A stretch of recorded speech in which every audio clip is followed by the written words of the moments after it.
Alors, si je veux entrer les données qui sont à gauche dans la calculatrice, alors j'allume la calculatrice. Quit. Alors, je vais aller dans Stat. Je vais aller dans Éditer pour éditer une liste. Admettons que je veux prendre ma liste 3, parce que les deux autres, je veux les garder encore. Alors, je vais effacer les données. Pour ça, j'ai mis mon curseur à L3 ici en haut.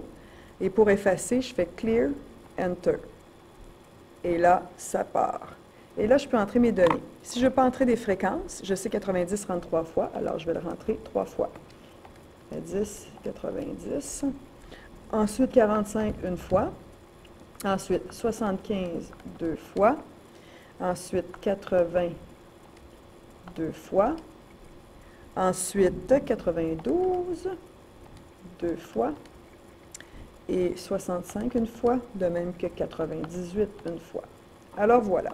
Si je veux avoir mes données en ordre, parce qu'elles ne sont pas en ordre, je peux aller dans Stat de nouveau. Et je vais aller dans Sort A.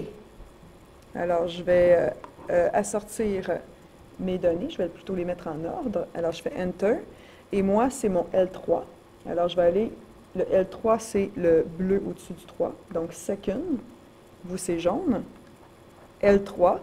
Fermez la parenthèse. Done, ça veut dire que c'est fait. Et si je retourne à ma liste, alors elle est maintenant ordonnée, ma L3. Ça va jusque-là. Alors, c'est fait, si c'est ordonné. Et maintenant que je vais aller voir des calculs statistiques, je vais aller dans Stat, je vais aller dans Calcul. Et comme on a une variable seulement, je fais un variable statistique, Enter. C'est ma liste 3. Donc, je vais entrer la liste 3, Enter. Et là, je vais avoir ma moyenne ici qui apparaît. J'ai mon écart type ici de 14 qui apparaît. Le nombre de données, 12 données. Si je descends la fenêtre, j'ai mon minimum 45, le quartile 1 75, la médiane 85, quartile 3 91 et le maximum 98. Alors, c'est comme ça qu'on fait pour mettre une liste de données.